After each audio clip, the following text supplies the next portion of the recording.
Hey guys, what is up, and I welcome each and every one of you to a new League of Legends video. So Duskblade of Draktharr has been out on the live servers for a few days now. And I feel like one of the most common questions a lot of people have at the moment is, on what champions is this item even good on or strong on? And well, that's the purpose of this video, to give you guys a better idea, hopefully, on what champions I think this item is good on and not so good on. Keep in mind that the item is still somewhat new, and these are more of just my thoughts and predictions with a bit of actual experience.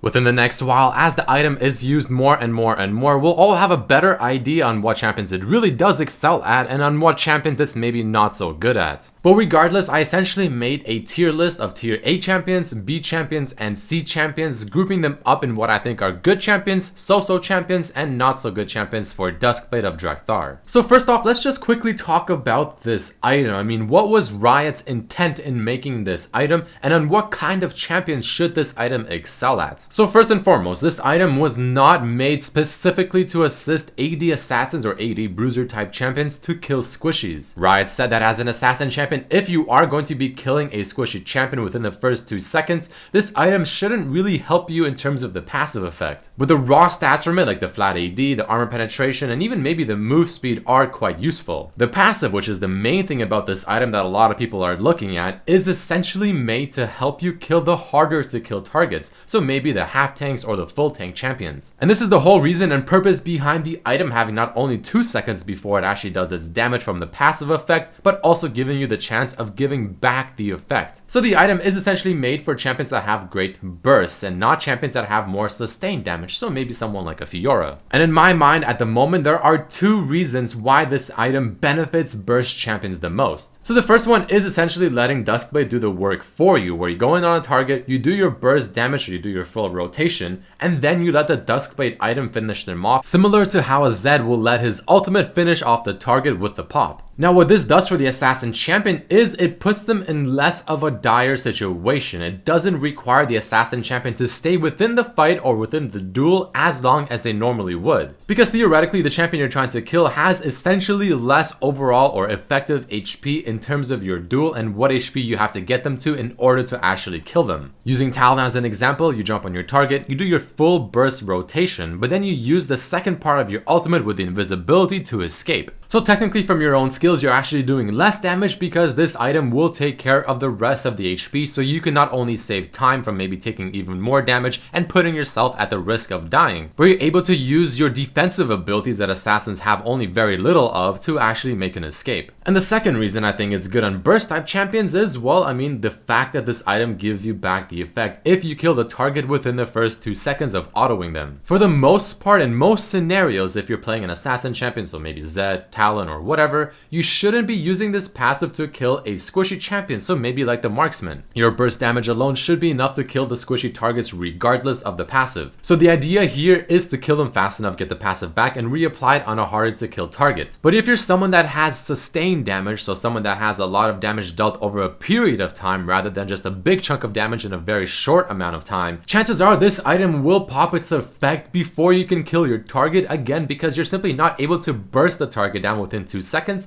though maybe over the course of 6 seconds you'll be able to do more damage. So what I'm saying here is that burst champions will be able to make use of this passive more effectively in many more different scenarios and situations. So now that you have hopefully a better idea of the intent of this item and what champions I personally think it should be good on or excel at, let's get right into the tier list. So let's start things off with the A tier, which is the highest tier I'll be talking about in this video. So the champions I feel like should be excelling with this item are Zed, Kha'Zix, Rengar, and Talon. Now the reason for this is because, well, first of all, these are the traditional AD assassin type champions. All of these champions have a very easy way to get onto their target, deal whatever damage they have in their full rotation, have some form of escape, and can also burst quickly. To me, all these factors are very important when taking into account how effective Duskblade will be on a champion. And all of these champions heavily benefit from raw AD and armor penetration stats, and don't really rely on other stats like maybe attack speed or critical strike. So all of these champions have a form of mobility or leap, so they can get onto the target that they want to kill very easily, and then if they have to, they can switch targets right after. Whether it's Zed with his shadows, Kha'Zix with his upgraded jump, Rengar with his invisible ultimate leap, or Talon with his E and or ultimate invisibility. And all 4 of these champions are without question able to burst down a squishy champion, which is extremely important. Again, the ideal scenario is not to use Duskblade's passive on a squishy, it is to kill the target fast enough to get the passive back to then reapply it on a harder to kill target. And since these champions kits are made to burst the champion down before 2 seconds, it works exceptionally well,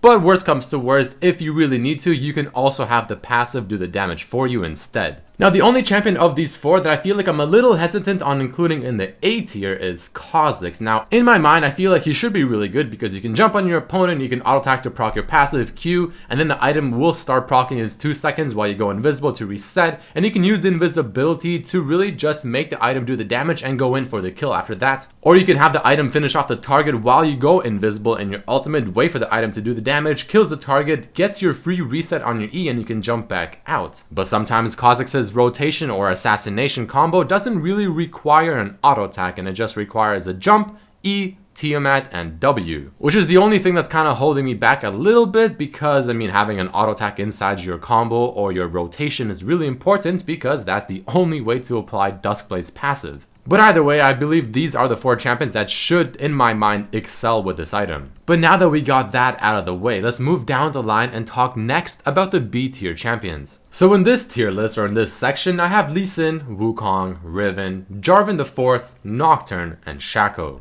Now in the B tier, the thing I'm looking for the most is, can this champion jump on the target and just more or less obliterate the target with ease? And well, for most of these champions, they can definitely get to their target that they want to get to fairly easily, especially champions like Jarvan, Nocturne, or Shaco. All of these champions, if you build obviously more or less full AD, do have a lot of damage within their kit as well. And for the most part, they do treat this item similar to how the champions in tier A do as well. But the reason these champions are in B tier, not A, is because for the most part, when they go in for the kill, chances are they won't be getting out, except for maybe Lee Sin. I mean, they have all a ridiculous amount of damage within their kit. They can probably burst down a target within 2 seconds if they're full AD. But again, except for maybe Lee Sin, their mobility isn't as fantastic. And now the reason I say they aren't as adept as straight up assassinating one target as the A tier champions is because, well, most of these champions I have listed here will require defensive items within their kit, mainly because of just how not mobile they can really be. They're champions that will dive in the middle of a team fight, do their thing, and chances are they will, at the end of the fight, remain inside of it still. Duskblade, of course, not offering any defensive stats. Well, I mean, these champions probably will want some defensive stats,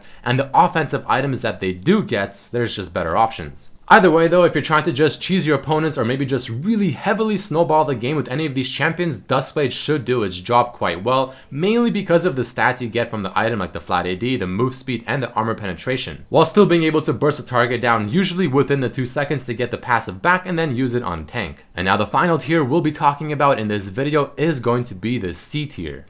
So I decided to put champions such as Vi, Yasuo, Quinn, Xin, Jace, Vayne, and Twitch. Now I feel like Vi eventually might move up to B tier because I feel like she does fit the same playstyle of the B tier champions, but for now I decided to keep it safe and put her in C. Because Vi, like the other champions, does require a decent amount of tanky items as well in order to really be beneficial to her team, unless of course again you're trying to just full out cheese your opponents and heavily snowball the game. Now these champions are here because I personally feel like this new item with the passive effect doesn't synergize with their kit as well as the other champions in the higher tiers. Champions like Jace, Vayne, and Twitch, who are more or less marksman type champions, are in the C tier as well because I mean, even though I feel like they may have potential with the item, not only will they be having to hit the front line and not be able to go to the back line to kill the target very quickly and then get the passive back and then kill the tanky champions, but they have to apply the passive of Duskblade a little too early because obviously they rely on their auto attacks and they are more or less consistent damage dealing type champions versus bursting someone down in 2 seconds. Xin is somewhat bursty, but he doesn't have the best potential to really dive to the backline because the range on his E ability isn't anything completely absurd. Quinn falls under the same thing as Jace, Vayne, and Twitch, and Yasuo is very similar to consistent damage dealing type champions versus just flat out burst. On top of Yasuo just having so many other items that he just prioritizes like Static Shiv, Infinity Edge, or Triforce,